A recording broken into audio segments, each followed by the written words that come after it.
que é uma decomposição vetorial? Imagina que você anda 3 passos nessa direção. Depois você anda 4 passos numa direção perpendicular. Se você tivesse andado daqui para lá direto, desse jeito, você teria andado 5 passos. Isso nada mais é do que o bom e velho Pitágoras, né? 3 ao quadrado mais 4 ao quadrado vai dar o 5 ao quadrado. Esses dois caras, né, se isso aqui fosse um vetor, esses dois caras seriam as componentes vetoriais desse vetor 5. Ou seja, cada vetor desse tortinho vai produzir sempre na horizontal e na vertical duas componentes. E elas nos ajudam a fazer as contas, porque eu consigo comparar forças perpendiculares, né, forças horizontais e verticais, de uma maneira muito mais fácil do que as forças tortas, né? Então, como fazer essa decomposição vetorial? O truque aqui, né, é você montar um triângulo e fazer seno e cosseno, mas o jeito mais fácil de fazer é entender que todo vetor é escrito como o valor do vetor vezes o cosseno, o valor do vetor vezes o seno. Então, por exemplo, se o meu vetor é v, as componentes dele serão v vezes cosseno e v vezes seno. E o truque é lembrar que quem está com o ângulo vai ser o cosseno, e quem estiver sem o ângulo vai ser o seno. Né? Ou seja, quem está colado, né, quem está com o ângulo vai ser o cosseno. Quem está separado sem o ângulo é o seno. Então, por exemplo, esse cara ele está colado com o ângulo. Então ele é o v, sempre o nome do vetor, cosseno de 60. Esse cara está sem o ângulo, então ele é o v sem ângulo. Então esse vetor é o v seno de 60. Legal? Isso você sempre vai fazer quando você precisar de forças que sejam horizontais e verticais. Um detalhe importante na decomposição vetorial é, se eu tenho uma nota de 100 reais, eu troco por duas de 50, eu não fico com 200 reais. Então, quando eu pego o meu vetor principal e eu troco pelas componentes, eu paro de ter o vetor principal. Então, quando eu faço a decomposição vetorial, eu tiro o cara que estava lá anteriormente. Então, por exemplo, se eu tenho esse vetor que vale 10 newtons e esse ângulo vale 60, eu vou fazer as componentes vetoriais dele. Então, esse cara aqui, ó, ele vai ser o valor do vetor vezes o cosseno do ângulo, né, porque ele está colado. Então, ele é 10 cosseno de 60. Né? Esse cara que está para cá, ó, né, ele não tem ângulo, ele está sem ângulo. Então, ele é o 10, ele é o 10 seno de 60, ok? Então, quando eu faço isso, eu tiro o cara original. Esse cara deixa de existir. Né? Esse sujeito para de existir e passa a existir só esses dois. Então, aquele vetor é equivalente a esses dois. Ou seja, 10 vezes seno de 60, 10 vezes cosseno de 60.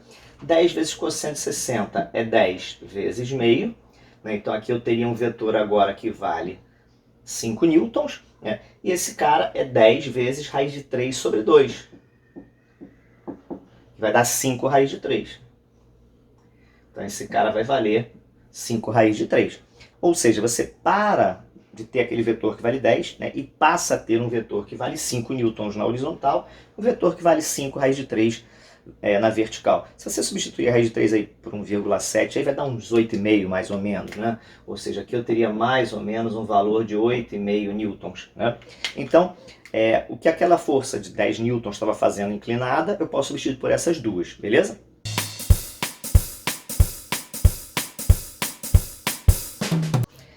Essa questão do Enem de 2019, o rapaz tem massa 80 kg, né? Ele dá o seno de 10 e o cosseno de 10 e 10 graus exatamente quanto que essa corda, né, do slackline ela desceu. Né? Então isso quer dizer que essa inclinação que você tem de 10 graus é a mesma inclinação que você tem aqui de 10 graus. Onde é que você analisa as forças? Você analisa as forças aqui, que é onde você está tendo, é o que seria o equivalente ao peso do cara atuando. Né? A gente deve lembrar que quando você tem tração, né, você coloca sempre uma tração no objeto, né, e uma outra tração do outro lado, ou seja, a gente faz sempre, né, tração nas duas partes da corda. Isso quer dizer que aqui você vai ter uma tração aqui e você vai ter uma tração aqui e ela vai ser a mesma tração. Né? E essa tração da árvore é a mesma tração desse ponto, que é o que ele está perguntando. Então, na verdade, a gente vai analisar esse ponto, que vai ter uma tração para cá, a mesma tração para cá e o peso para baixo. Vamos dar uma olhada então aqui, ó, nessas forças. Observa como é que elas ficaram.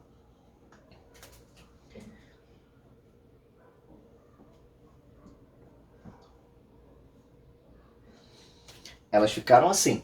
Como a massa é 80, né, o nosso peso é massa vezes gravidade. Então, nosso peso, 80 vezes 10, o peso lá do rapaz, 800 newtons. Então, aqui eu tenho 800 newtons. E agora o que eu vou fazer? Eu vou fazer a decomposição vetorial dessas trações. O importante é você entender que quando você faz a decomposição vetorial, você não tem mais aquela força, legal? Belezinha? Então vamos lá, ó.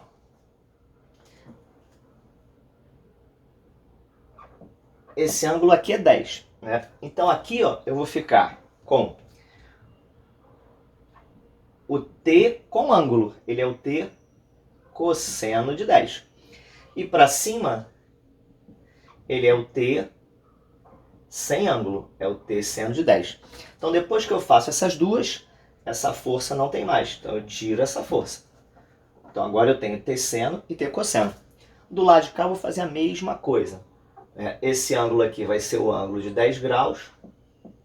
Então esse cara é o t cosseno de 10. E esse daqui não tem, então ele para cima vira t seno de 10. Quando eu faço os componentes, eu tiro a força original. Beleza? Então o que a gente tem? Para baixo 800, né? Para cima 2t seno de 10. Então, como você pode ver, ó, esse t cosseno é igual a esse t cosseno. Eles se anulam e eu nem preciso me preocupar com eles. Então, eu fiquei para cima com t seno de 10 mais t seno de 10. 2t seno de 10. E para baixo, 800. Então, esse cara vai ser igual a esse. Então, vou escrever 2t seno de 10 vale 800. Pode simplificar o 2 com 800, dá 400 desse lado. T seno de 10 vale 400. O seno é 0,17. Então essa tração vai ser 400 dividido por 0,17. Para você colocar isso aqui, você multiplica por 100 em cima e embaixo, né? Então fica 40.000 sobre 17. Você pode aproximar, se fosse 40.000 por 20.000, daria 2.000, né? Então isso tem que dar um pouco mais do que 2.000. Essa divisão dá aproximadamente aí 2.400 newtons. Essa questão, se você olhar para as opções, você ainda vê um negócio interessante. Eu botei as opções sem a potência de 10, né? Só para você ver quanto vale. 400, 410, né? E ele fala, esse cara está esticado com um ângulo de 10 graus, é muito pouquinho.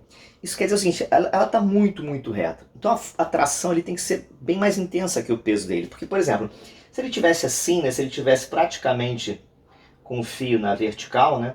Se o sujeito estivesse com os dois fios praticamente verticais, né?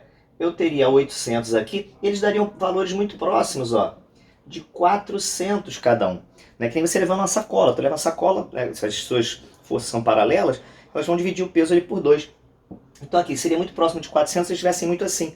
Então aqui, 400, 410, 470, tá furado. 800, né, é até razoável, mas 800 seria você ter o quê? Um ângulo de 120 graus, né? Quando você forma 120 graus, aqui, 120, 120 e 120, quer dizer que o valor dessa força F é o mesmo, né? Porque se você formar um triângulo com esses caras, ele vai ser um triângulo equilátero. Então é um clássico, né? 120 graus as forças são iguais, né? Então você sabe que não pode ser 800. Então só poderia ter como resposta 2.400, que é um valor bem superior ao peso do cara, né? Mas aí é macete demais, né?